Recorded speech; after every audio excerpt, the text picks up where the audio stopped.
Thank you so much for inviting me. It's also a pleasure speaking after this amazing talk from Raf and Murad and Noam. I'm sorry I missed you in northern Syria. I was there 3 months later, and when I was there, it was not allowed to interview prisoners anymore. So I came in a different time.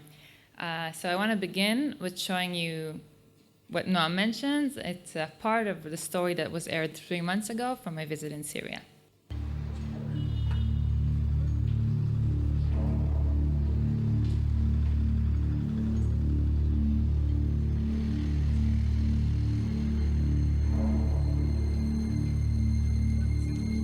בכניסה לאצטדיון השחור, אצטדיון המוות, אנחנו פוגשים את ריאד.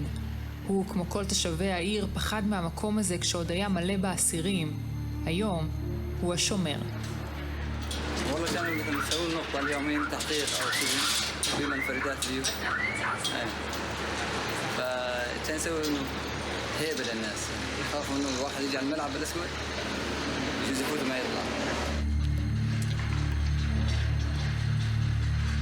האצטדיון הזה שאנחנו נמצאים בו עכשיו, זה בעצם היה בית הכלא של דאעש, כאן מתחת לאדמה. הם היו מחזיקים ומענים את העצורים שלהם.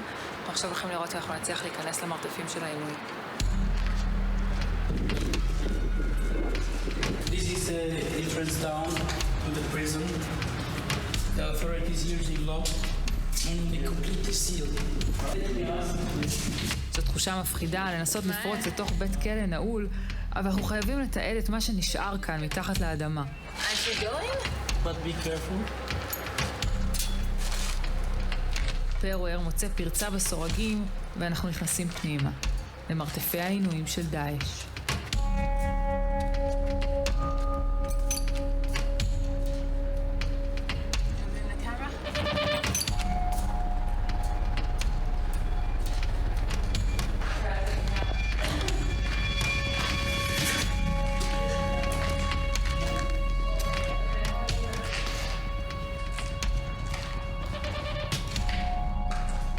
אנחנו מתחילים ללכת במסדרונות האינסופיים. יש פה מיטות שעליהן עזקו בני אדם וחשמלו אותם. מאות חורים של כדורים בקירות. די מהר אנחנו מגיעים לחדר מלא מוטות ברזל ומבינים שזה אחד מחדרי העינויים. כאן הם היו מענים עצורים בשיטה ידועה לשמצה, הם היו צולבים אותם. המקום הזה מלא בכתובות שחרטו אנשים שרובם אינם עוד בחיים. This is Russian writing. Also there is English writing. So, why did I choose to begin with this thing? First of all, because Rona Zehavi, who's sitting here, suggested I do. And she made a very smart point. She said, if you'll show this, you will get the people attention. So naturally, I wouldn't start with this. I will start with a testimony of a terror victim, an ISIS victim, the people who, for hearing their story, that is the reason why I travel to war zones. But there's something that people here mentioned, and working on TV, it's something that I realized long ago, is that if I want people to listen to what is happening to other people in places that are not so far away from here geographically, but for my viewers, the Israeli viewers, it looks like it's on a different planet, I have to get them engaged. So after I was broadcasting this piece, and it was like 13 or 14 minutes, what people usually ask me later on in the streets when I was walking is, the most common question was, weren't you afraid? And the other thing that people were asking me is, how did you go there? What kind of passport you have? All those questions that they felt like they were really worried about what was going on. Even someone told me that his mother was sitting on her couch at home yelling at the screen, Efrat, don't go in there. So please try to understand that when you cover terrorism, you have to work really hard. Especially, anyway, you have to work really hard. But for me, it's always, what it means is to be underground. And if it's in Iraq or Syria or Africa, you have to go there and you have to show your audience that you did all this and you took a personal risk because the story you're about to tell is so important that they have to hear it, and you're ready to do everything for it. So now, I also believe that, and people try to do that, to sit in a studio and tell people about terror, about how bad it is, about ISIS conquering a territory that is the size of Britain, but it is just not enough. And if you want people to listen to you and listen to the more complex picture, first you got to get their attention. And now, after showing you this, I can show you Lali, which I met in 2015. Lali is a Yazidi woman. She was in captivity. She was captured by ISIS and became their sex slave. And I met her on my first trip to Iraq in 2015 in a refugee camp. And I want to show you, because when I think about what I want people to think when they hear the word ISIS, is I want them to remember Lali.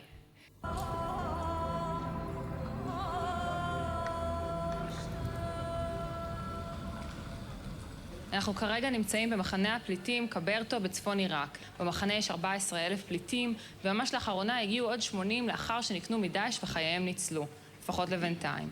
הם מספרים שמחיר הכופר הולך ומאמיר, ועכשיו דאעש כבר מבקשים $10,000 לאדם.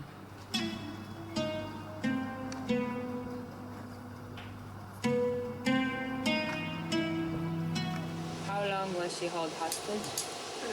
چندی ترویدری مای؟ چاری هشت بو من دگوری کرده سارا که زده سیوانده بو.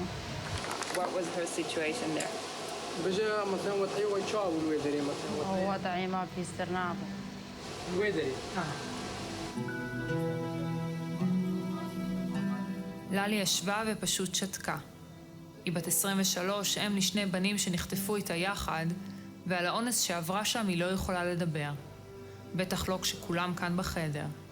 Does it bother her that there are so many people here? Maybe it's hard for her to talk with so many people? She enabled between the family. So can we ask everybody to leave for a second? مقارن دقيقة كي مجال بدنا ما بهين التنين.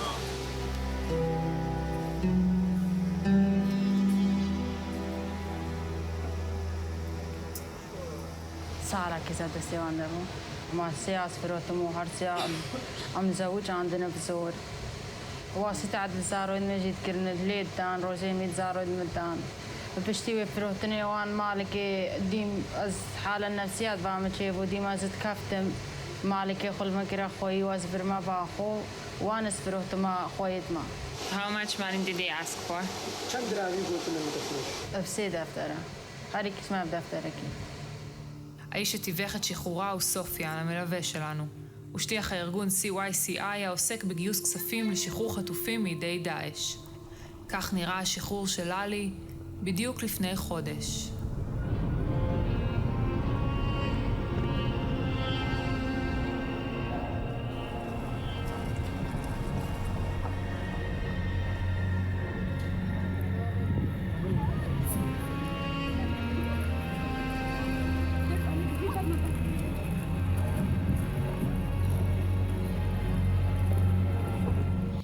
So the testimony of Lali, it was one of the first times that a Yazidi woman spoke about what happened to her. It was 2015, less than a year after what happened. It was shocking and heartbreaking for me and for my audience. And it was also a very interesting experience in a professional way, because I worked for 9 years as a journalist, and I did dozens of interviews with victims, and it was very different, because in Israel or other places, Western places, people who speak about what happened to them, usually they come from an empowering place. They want to speak about it, they want the world to hear what happened to them. They're not embarrassed or ashamed.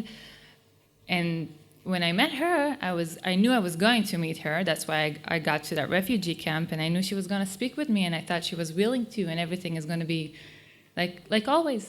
But when I entered the room, I understood that she's not speaking, and it was an intuition. I felt like maybe there are too many people in the room, and like you saw, I was explained that she cannot speak about it among her family, because in the Yazidi culture, being raped is a mark of shame. And that was a very interesting experience, and it made me think a lot about what it means when you interview victims of terror in different places in the world. What do you know about their culture? How do you ask the questions in a way that you don't make the trauma even worse? And also, and this connects me to what Raf was talking about. So we used to look for details and graphics.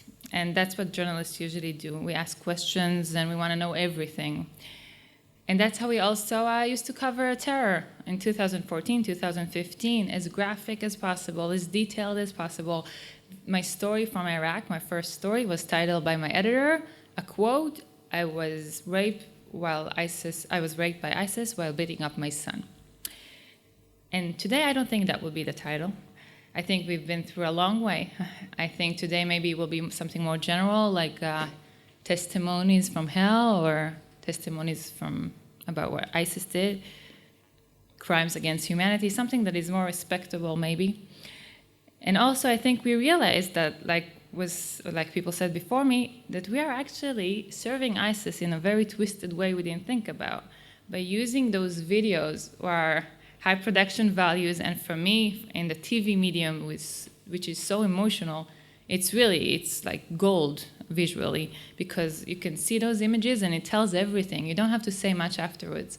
But while we were thinking we are shocking the world to do something to stop this terror organization, we were actually helping them to striking their brand. And that was what they're looking for. We helped them in a twisted way to recruit foreign fighters because we made them the most vicious terror organization in the world. That's a lot of responsibility to take on our shoulder, but I don't think anyone meant that to happen, but at some point it did. So today, that's not the situation. 3 months ago, I was in the editing room again with my footage from Syria, and this time I decided I'm not taking the easy way. I'm not using any ISIS propaganda videos, and if it will be less engaging or less powerful, I can handle it. So this is my last point.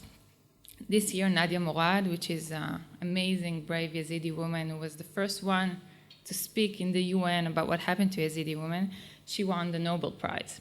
And I met her 2 years ago in the Knesset, and she came there and she spoke, and she said, this is not our fault. And she told her people, you are not to blame for being raped.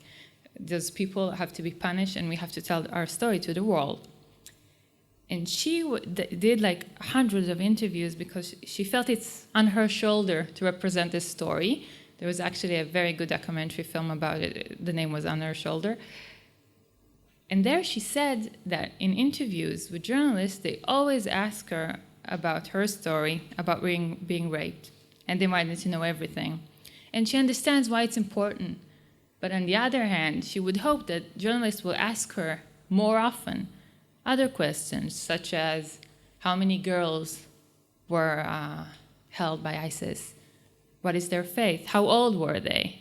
What can the world do to help the Yazidi people to gain their rights? What can the world do to stop women from being war victims? So to conclude, I think that, like I said, TV is an emotional medium, and we aim for the stomach, and we want to engage people. And if I want people to sit on Friday night for 20 minutes and watch a story about a place that is far away and people who speak in a language they don't understand, about things they don't want to think about, I have to do what it takes to get them to listen to me. But once we do get their attention, I think it's really important that we put things in context, that we ask all the right questions, that we give in-depth information, that we use our power to make people learn about the suffer of others. And every time I walk in the street and someone comes to me and say, I saw your video, I really want to know, how can I help a Yazidi? So I feel like I didn't go there for nothing. Or if someone comes, an Israeli, and asks me, how can I help Syrian refugees? And you know, in the Israeli mind, Syria is our enemy. So I feel like I fulfill my mission. That is, for me, my mission is to give my audience, to help my audience learn about the suffering of others, and also to drive motivation to help those who are suffering. Thank you very much.